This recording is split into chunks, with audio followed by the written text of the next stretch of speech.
उस सिंहासन की रक्षा करेगा। ये भीष्म प्रतिज्ञा।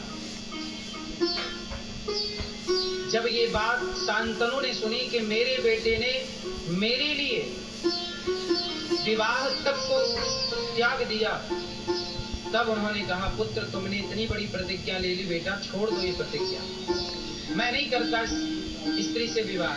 नहीं पिताजी, मैं वचन ले चुका हूं और दे चुका हूं, आप विवाह करिए। तब शांतनु जी का विवाह सत्यवती से हुआ और उस सत्यवती से फिर चल के आगे वंश बढ़ा। चित्रांगद और विचित्र वीर उनके पुत्र हुए। चित्रांगद और विचित्र वीर फिर जल्दी से उनकी मृत्यु हो गई। तो फिर उनकी जो पत्नी थी अंबिका और अंबालिका, उसके द्वारा भगवान वेद व्यास जी के द्वारा उसकी अंबिका और अंबालिका नाम की पत्नी से पुत्र हुए। एक पुत्र हुए धृतराष्ट्र और एक पुत्र हुए पांडु और एक दासी से पुत्र हुए जो विदुर कहलाए। तब फिर राजा बने पांडु। पांडु राजा बने, पर पांडु की दो विवाह हुए। पांडु की माद्री और कुंती नाम की स्त्री से दो विवाह हुए। पर पांडु ने भी एक गलती कर दी।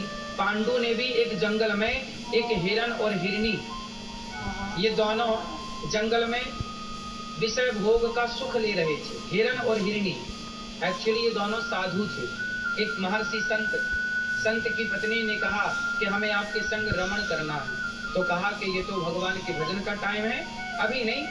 पर पत्नी ने जिद की तो कहा ठीक है।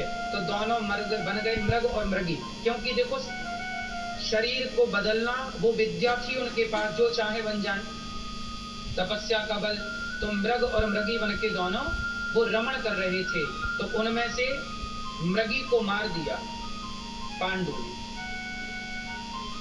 मृग को या मृगी को, दो में से किसी एक को पांडु ने जब मारा, तो जब पांडु ने मारा तो श्राप दे दिया। मृग को बाण लगा। मृग संत थे। संत ने, उस मृग ने कहा कि राजन, हम दोनों पति पत्नी यहाँ रमण कर रहे थे और तुमने इस अवस्था में हमें मारा जब हम अपनी पत्नी के साथ सांसारिक सुख ले रहे थे। जाओ, हम तुम्हें श्राप देते हैं कि जब तुम अपनी पत्नी के साथ रमण करोगे तो तुम्हारी मृत्यु हो जाएगी। उस समय पांडु के कोई बच्चा हुआ नहीं था।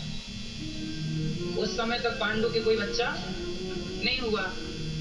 तब कुंती माता